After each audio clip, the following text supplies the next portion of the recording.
The white man pays Reverend Martin Luther King, subsidizes Reverend Martin Luther King, so that Reverend Martin Luther King can continue to teach the Negroes to be defenseless. That's what you mean by nonviolent. Be defenseless. Be defenseless in the face of one of the most cruel beasts that has ever taken the people into captivity. That's this American white man. And they have proved it throughout the country by the police dogs and the police clubs. 100 years ago, they used to put on a white sheet and use a bloodhound against Negroes. Today, they have taken off the white sheet and put on police uniforms.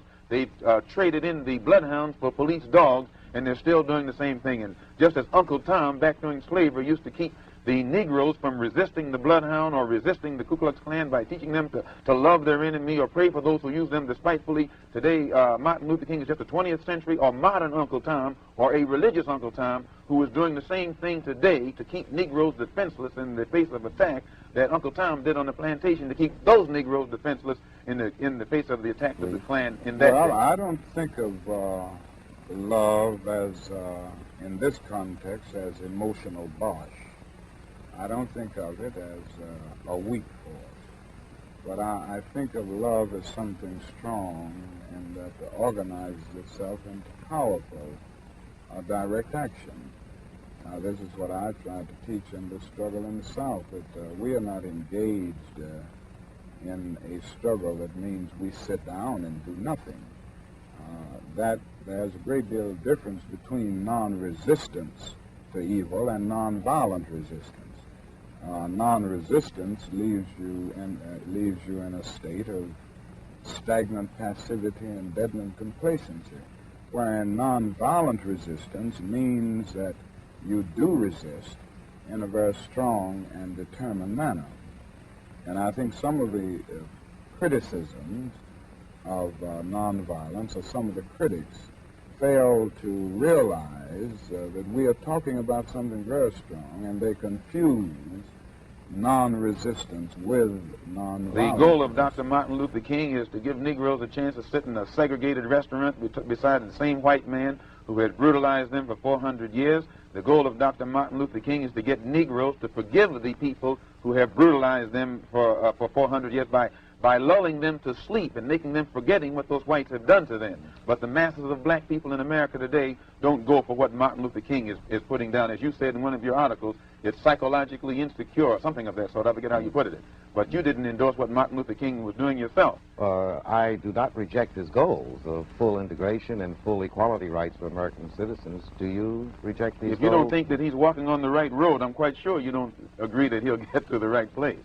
And if you would classify his method as psychologically unrealistic, I think that if a man's method is psychologically unrealistic, which means the road or the means or the method that he's using, I think as a psychologist, you'd be very doubtful I don't think that he would reach true. the right. If anyone has ever lived with a nonviolent movement in the South, from Montgomery on through the Freedom Rides and through the sit-in movement and the recent Birmingham movement, and see the reactions of many of the extremists and reactionaries in the white community, he wouldn't say that this movement this philosophy makes him comfortable.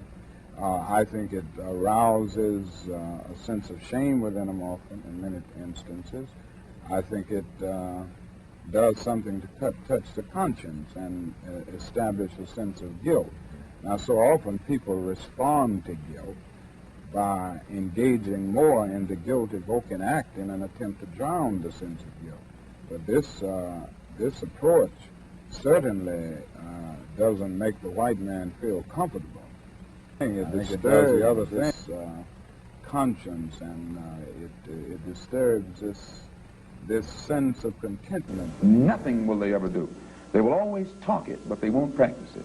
And with the Supreme Court, if the NAACP can tell me that they want a desegregation decision for me 10 years ago, but yet the schools haven't been desegregated, as I say, this is a victory with no victory.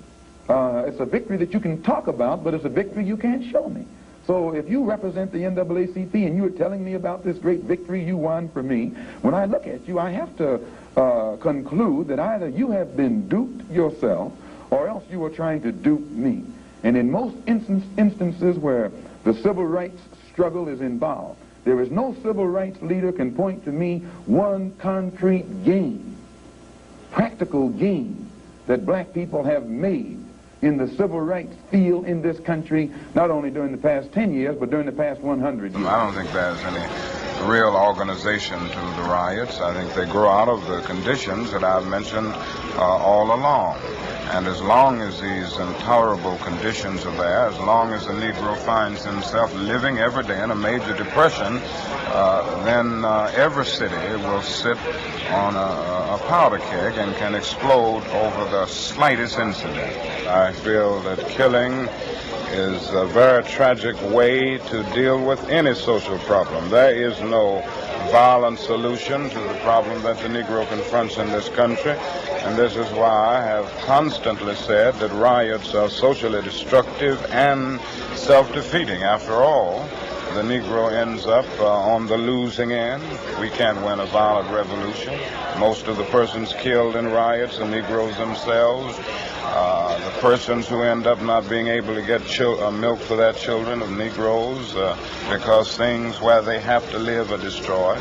So there's no practical or moral answer in the realm of violence to the Negro's problem. But I do understand the sociological, the psychological, and the economic reasons. The problem can be solved. First, the white man and the black man have to be able to sit down at the same table. The white man has to feel free to speak his mind without hurting the feelings of that Negro. And the so-called Negro has to feel free to speak his mind without hurting the feelings of the white man. Then they can bring the issues that are under the rug out on top of the table and take an intelligent approach to get the problem solved. That's the only way that they'll ever do it. We need an action program while we are Muslims, or while we are Christians, or while we are whatever we are. We still need an action program that will eliminate these evils that are in our community. And this is what we're trying to do with the Muslim Mosque Incorporated. Do you consider yourself militant? I consider myself Malcolm.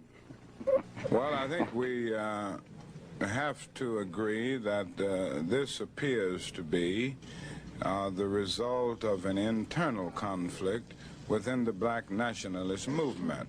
So I think the first thing that needs to be done is for a conference of goodwill to take place between black nationalist leaders. This was why I suggested a few days ago that the followers of the late Malcolm X and the followers of Elijah Muhammad should sit down at the peace table together, so to speak, and discuss this problem and try to reach some understanding. I don't think, and I'm sure, that nothing can be accomplished by violence.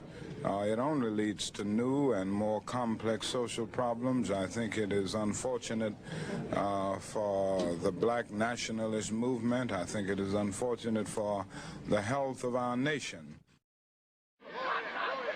I may not get there with you, but I want you to know tonight that we as a people will get to the promised land. I'm really happy for you. I'm gonna let you finish. But Beyonce had one of the best videos of all time.